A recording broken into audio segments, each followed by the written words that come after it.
دوستان گل سلام.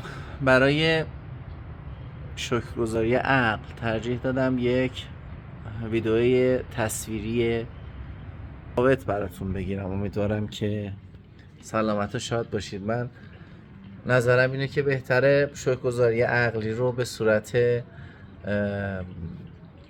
تصویری بگم خدای شکرت بابت عقلی که بهم دادی که باهاش میتونم تفکر کنم، خوب و بد رو تشخیص بدم. خدای شکرت که تفکری بهم دادی که قابلیت تحلیل داده های ورودی مثل چشم، گوش، زبان، بویایی، چشایی بهم دادی تا بتونم اطرافمو تشخیص بدم. خدای شکرت که تفکری بهم دادی که بتونم خوب و بد رو تشخیص بدم. خدای شکرت ذهنی بهم دادی که بتونم کلمات رو باهاش بخونم، تحلیل بکنم. خدای شکرت ذهنی بهم دادی که امکان حرف زدن باهاش داشته باشم، بتونه قابلیت صحبت کردن و شنیدن رو برام داشته باشه.